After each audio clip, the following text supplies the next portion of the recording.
গত 2-3 দিন আগে ডেঙ্গুর কথা বলি। 2009 সনে আমি দক্ষিণ সিটি কর্পোরেশনের দায়িত্বে ছিলাম। আমি চেষ্টা করেছি 2000 সন থেকে নিয়ে ডেঙ্গু বাংলাদেশের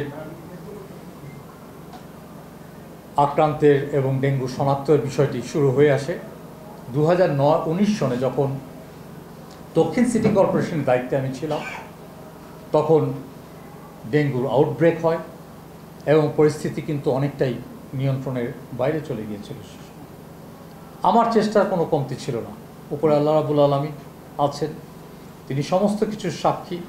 নিচে এই শহরের জনগণও সাক্ষী। আমি চেষ্টা করে গেছি, দিন রাত অক্লান্ত পরিশ্রম করে গেছি।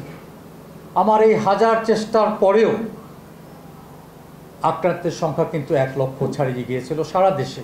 আমি একটা দক্ষিণ সিটি কর্পোরেশনের দায়িত্বে ছিলাম এবং সারা দেশে প্রায় 157 জন মানুষের মৃত্যু হয়েছে, যেতে আমি অত্যন্ত ব্যথিত ছিলাম।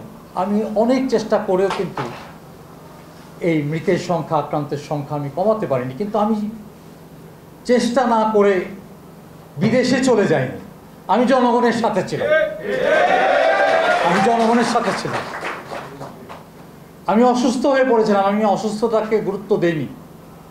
আমি চেষ্টা করে গেছি। এই হাসপাতালে রোগীর সঙ্গে কথা বলা, এই ম্যানেজমেন্টটা খুব ইজি ছিল না। মশার ওষুধের গুণগত মানগুলো ঠিক করা, সকাল থেকে রাত পর্যন্ত আমি চেষ্টা করে গেছি। এই যে মৃত্যু হয়েছে, সব সময় আমাকে এটা তাড়িয়ে বেড়ায়। কিন্তু আমি খুব দুঃখ পেলাম, খুব কষ্ট পেলাম।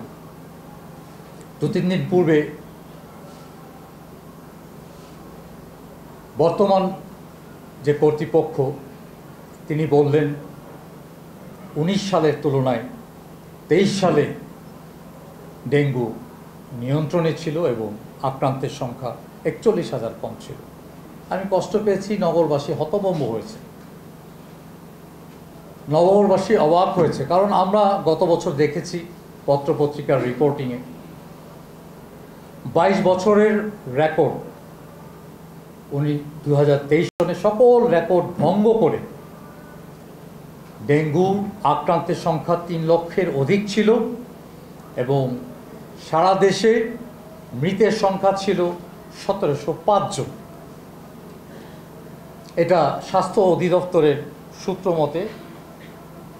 এই স্বাস্থ্য অধিদপ্তরের সূত্রের তথ্য ধরে প্রথম আলোতে তার পরের দিন এই নিউজটি প্রকাশিত হয়, যেখানে লিড লাইনে বলা হয় 2019-এর চেয়ে 2023 সালে ঢাকায় ডেঙ্গু রোগী বেশি ছিল। সেখানে কর্তৃপক্ষের উদ্ধৃতি দেওয়া হয়। কর্তৃপক্ষের উদ্ধৃতি দিয়ে বলা হয়, কর্তৃপক্ষ, আমি এখানে নাম উল্লেখ করলাম না, ভদ্রতার জন্য আমি নাম উল্লেখ করলাম না, এখানে নাম উল্লেখ করা আছে, মার্জিত ভদ্রতার জন্য আমি কারো ব্যক্তিগত নাম উল্লেখ করতে চাই না। সেখানে বলা হয়েছে 2019-এর তুলনায় 2023 সালে ঢাকায় রোগীর সংখ্যা 42,000 কম ছিল বলে একজন দায়িত্বশীল, কর্তৃপক্ষের দায়িত্বশীল ব্যক্তি উল্লেখ করেছেন এবং স্বাস্থ্য অধিদপ্তরের তথ্য মতে এটা অসত্য।